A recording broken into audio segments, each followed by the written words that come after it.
మీరు నిన్నగాక మొన్న మరి చూసినారో లేదో అసెంబ్లీ మంత్రి గారు చెప్తున్నారు, ఒక ఆయన రెవెన్యూ మంత్రి గారు, కేసీఆర్ గారేమో కొత్త రెవెన్యూ డివిజన్లు చేసినాడు, కొత్త జిల్లాలు చేసినాడు. ఉమ్మడి మహబూబ్ నగర్ జిల్లాని 5 జిల్లాలు చేసిండు కేసీఆర్ గారు. నాగర్ కర్నూలు జిల్లా, వనపర్తి జిల్లా, గద్వాల జిల్లా, నారాయణపేట జిల్లా చేసినాడు.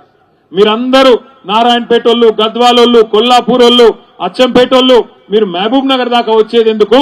మీ దగ్గరికే కలెక్టర్ను, ఎస్పీని తీసుకొస్తా, జిల్లా అధికారులను మీ దగ్గర కూర్చోబెడతా, ఇంత దూరం మీరు వచ్చేది ఏందని చెప్పి ఎక్కడికక్కడ జిల్లాలు ఏర్పాటు చేసినాడు. కలెక్టర్లను మీ గడప ముంగట కూర్చోబెట్టినాడు.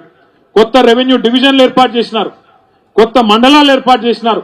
ఈ జిల్లాలో ఉండే మా లంబాడా సోదరులు, మా గిరిజన సోదరులు మీ ఆకాంక్ష నెరవేరుస్తూ తాండాలను గ్రామ పంచాయతీలు చేసిండు కేసీఆర్. మరి ఇవాళ కాంగ్రెస్ ప్రభుత్వం ఏం చెప్తుందో తెలుసా?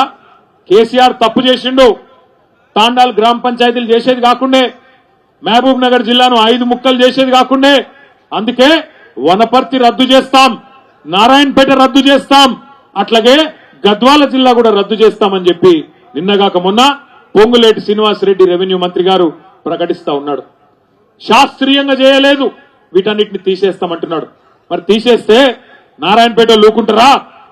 గద్వాలో లూకుంటారా? వనపర్తితో లూకుంటారా? ఆలోచించండి. కలెక్టర్లను మీ గడప దగ్గర తీసుకొచ్చి కేసీఆర్ కూర్చోబెడితే కాదు కాదు ఇవన్నీ ఎత్తేస్తాం అని చెప్పి అలా రేవంత్ రెడ్డి మాట్లాడుతుంటే చూస్తా ఊరుకుందామా? ఆలోచన చేయండి.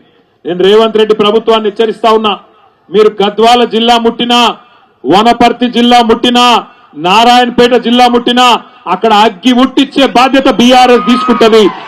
అక్కడే ఉద్యమాలకు కూడా శ్రీకారం చుడతామని చెప్పి కూడా హెచ్చరిస్తా ఉన్నా. పిచ్చి పిచ్చి పొరపాట్లు చేయకండి. నీకు అధికారం ఇచ్చింది నీ అడ్డమైన అబద్ధపు హామీలను చూసి మోసపోయి ప్రజలు అవకాశం ఇచ్చినారు.